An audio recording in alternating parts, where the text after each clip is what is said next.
What is Trevor searching for? That's what I'm curious. I'm like trying to read it through behind. Oh, there it is. You could just scroll to the bottom. I know that's on the bottom. Oh, it's funny because I said Earthbound music and he plays Megalovania because Ness is Sans. Alright, I'll be solo casting for the rest of the night. Bye, Dara. Anyway, I hope you all are having a good time. There goes Dara. There she goes. Anyway, welcome to the line. Oh, she's back. She's back. Oh, wait, no. Give it back to her. I want to see the salty sit down. Oh, wait. Okay. Yeah! She's back. As we get into game number 1 here. We see PkChris actually going with Roy, a pick that I would genuinely agree is much better for Roy than for Ness. Roy is able to get in a lot better, has much more mobility, and definitely, like, just a lot scarier in close-up situations. No, definitely. Yeah. MintyFlesh with an interesting landing option, going for double jump down, and we see Chris just not able to punish that at all, like, letting him get back on. So I would like to see Chris maybe punish something like that next time. Alright. Ooh, the down tilt. I wasn't expecting the down tilt, I was just expecting pellets, but... I really like that F smash from Chris. He had the right idea. He knew the exact position that MintyFlesh was going to be. Just got like the download from the last game. But MintyFlesh used the Metal Blade to cover himself as he was landing. Though I do like the thought from Chris. Alright, using that leaf shield there to apply more pressure. One thing MintyFlesh has been doing is just applying really good pressure with these projectiles. I know that's all Mega Man can do, but at the same time, he's been really keeping Chris out. Chris has got most of his damage off of only 2 interactions, pretty much. And that up smash there, that's going to take it. Mega Man's up smash, very powerful. Something I really want to commend MintyFlesh for already is the way that he's spacing himself under the battlefield platform. He is spacing himself a little bit farther than usual to compensate for Roy's extra like burst range and speed, so that he'd be able to properly like zone him out and punish him accordingly. I really like that, but I love the commitment off stage from PkChris, able to take out the stock and bring it back to even. Definitely had a really good idea of MintyFlesh's drift, and just like didn't want to let him get away with it. No, yeah, Chris doing a really good job there at that edge guard. We see Minty here just starting to apply this zone with the projectiles, jumps off stage, goes a little too low, and now Chris is just able to take the ledge. Not something you think he would want. That up tilt. Switches sides, goes into the side B, able to catch him, but Minty able to get off of that ledge there using those projectiles. Chris, unfortunately, being able to miss the punish on MintyFlesh's up smash on his shield. I think Chris should be looking for up B instead of like he's trying to go for the back air, but up smash can be relatively safe, especially on the last hit. But that's going to be the F tilt, I believe, to take out the stock. Yeah, that right right now, forward tilt very strong. Yeah, absolutely. PkChris is sitting very confidently, still on his second stock. But MintyFlesh is looking to make a change there, anticipating a drift out, thus he went through the up air, but I'd like the DI mix-up from Chris. Gets the grab, no follow-up off of it, trying to see what Chris's options were, as Chris just air dodges down and in. Parries the down tilt, was facing the wrong way, tried to get the grab.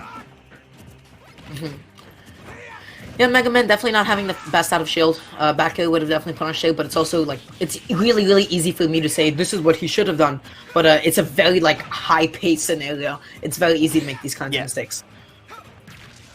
Doesn't get anything off of that parry. Tried to get the up tilt, but PkChris able to get the shield up there. Tried to get the flame sword, not able to get it. And that back air, that's gonna take it there.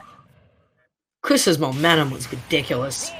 He just, I don't want to say he ran through MintyFlesh, but after the first stock, he was like, okay, I brought this back to even. He just kept up the pressure. He wasn't letting Mega Man live to really high percents. He just kept, he didn't let MintyFlesh play his game. He was just constantly up in his face. And I think he played it really well. I think going into game 2, MintyFlesh has to be a little bit more careful about the way that he's overcommitting to his projectiles, because the value of the risk versus reward ratio is a little bit skewed in, like, out of his favor when he's constantly, like, throwing out those pellets. If that trades with a forward air, he loses all stage control. He has to come back to stage against Sugoi. That's not a lot of fun at all, you know? So yeah, trying to get back on stage against Roy is not... It's not something you want to do. It's... All right, we're running that Interesting. back. They're going back to All right. Battlefield. I respect the choice. I think the times MintyFlesh was spacing himself just under the Battlefield platforms was working really, really well. But the times when he was just overcommitting to certain options, didn't work out great. Oh, yeah. Alright. Alright, gets to grab the back air, putting Chris off stage now, but Chris is just able to get back on. Yeah, low percent is difficult to keep up in edge guard. Your moves really don't have enough hit stun and knockback to really keep him off for a long time, reading the fact that MintyFlesh is going to go back onto stage so aggressively. I like the fact that MintyFlesh isn't going back onto the ledge constantly so that he doesn't have to deal with being ledge trapped. But Chris seems to have a really, really good idea of where he's going to be. He needs to find a way to mix this up. Yeah. Gets the jab, gets the soft side of the back air there, and Minty just able to fall out of that dancing blade. And gonna be spiked. That You down saw air is gonna PkChris being take it. reluctant. Yeah, you saw PkChris be reluctant to use his double jump. He wanted to save his resources, but the issue with saving your resources sometimes is that you can make your recovery timings more predictable and thus punishable. Yeah. Alright. Trying to apply more pressure here on the Chris's shield. I'm not sure about that dash attack. Chris just able to punish that with a forward tilt. And that fair is gonna Nice take catch it there. on the jump Oh again. no, but Chris! SDing. And I love that thing that I really like MintyFlesh did that. where he sets up the up B there, Yeah. so it just sort of forces him to run Takes out of away his the zone. invincibility, yeah. Very Invincibility. smart Yeah. there from Minty. You see Chris just jumping from platform to platform, waiting for MintyFlesh to overextend just once. Because look at that, he overextended once. He had to read on his movement Ooh, once. tried to get that down air. Chris! No! Yeah, overcommitted there on that down air and went too deep. Even if he did get the spike, it was over for him, pretty much. That's rather unfortunate from Chris there. Just, you don't want to overcommit, especially with Roy. Roy's recovery is not the best. Hold on.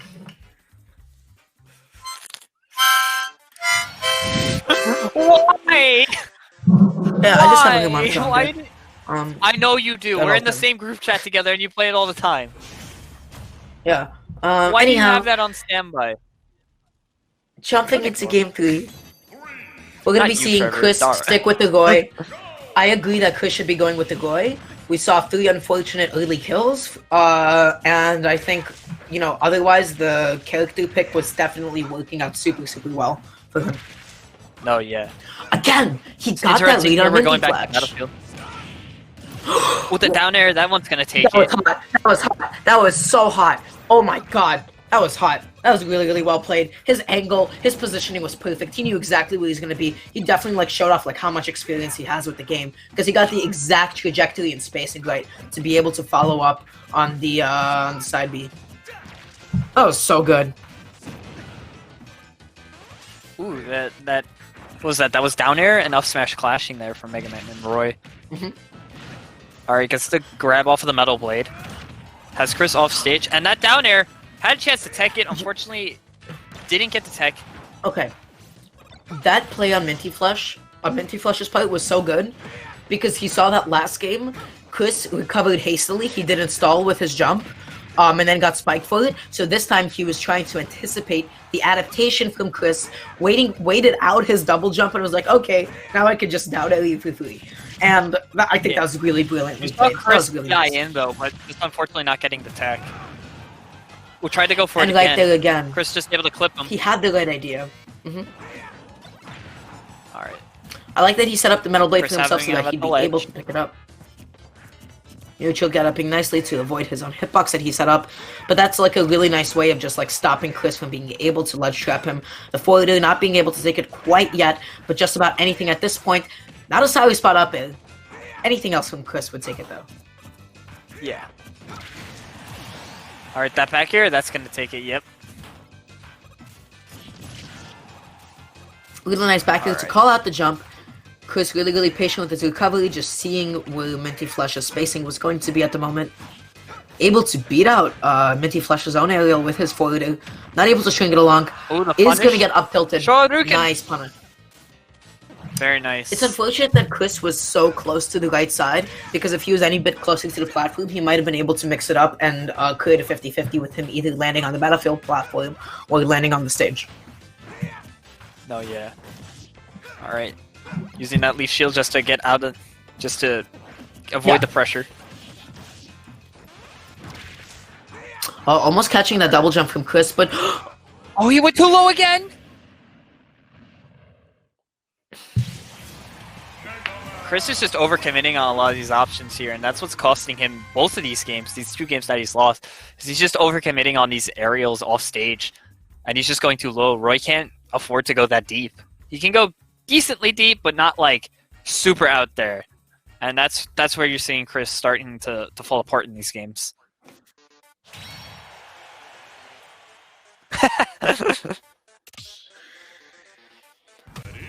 He's an S player like you. You gotta hold that one as an S player. Oh, I didn't know this was a best of 5. I thought that was a best of 3. If the best of 5 ended that way, I would have cried. No, this was a best of 3. Hello? This is Luther's semis. I'm gonna report that one as smash here real quick, boy. I mean, I'm not gonna say anything. I think both of them feel like it's maybe they're playing it because they. I don't know. Why are we letting them play it? We have other games to get to.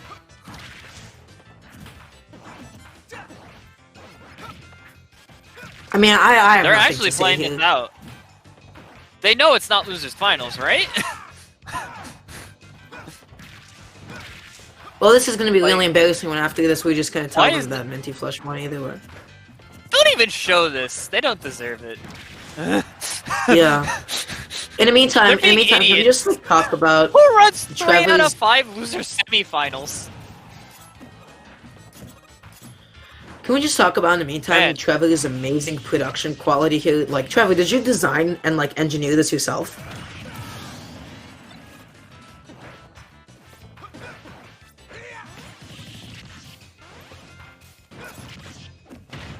Self on stream. There we go. They're on stream. 4 hours of prep work on 2 hours of sleep. Mm-hmm. Oh no, I just put my audio to stream. Oh, okay. So I can, gotcha. I have the ability to be for a minute. I'm like, what, am I broken? On the stream. Okay. I mean, Charlie, this is actually pretty sophisticated. This is like really, really nice. You did a fantastic job with this. I just want to say I really, really appreciate it. Chris to lose this 2 out of 3, 3-1. Yeah. That's crazy. I hope there's money on the line on this. Who's side betting on a Wi-Fi tournament? No, I want this to be like an actual tournament. money match right here. Yo, bro, one of them's still in bracket. I know, it's a best Why are of they like 3. this? But they started the match in our lobby, so we can't get out of it. Well, theoretically, you could leave this game if you press start. Trevor, press start. You leave the game, but and then then I'd you have can to make a pick new them room. both up. I'd have to make a new room, and I don't want to have to do that because it's already on my clipboard. Trevor, I just want to say, like, when you have like such a nice setup like this for the streamers, it's like, you know, kind of encourage us to do better commentary, you know, because like we want to. I believe there's a phrase for it. I don't know. I think there's an expression or analogy there somewhere, but it just, you know, it's like a nice motivation for us to do better, you know. So I just really appreciate you, buddy. You're really killing it. What is that set, by the way, Trevor? What is that? It was, you know what? It's so goofy looking. I'm not sure if I like it or if I hate it. Which, oh yeah, the background. I heard them saying something. It's for Brawlhalla. No, it was used for Brawlhalla before. I was about to say Brawlhalla has money in it. It was used. It was default VMix virtual set. It was used for a Brawlhalla tournament before. Like an official one? Ew. I think so. I don't know how to feel about that. Yeah, this is, I don't know why this is 3-1. I'm here for this. Is this part of the VOD? Definitely not. No, this doesn't. Yo, let's go, Chris, losing 3-1 in a 2 out of 3 set. Hold on. Yo, look how happy he is to have won. There we go. That's the end of the boss. Look how happy Mega Man is. I don't care. Yo, Mega Man's big chillin'.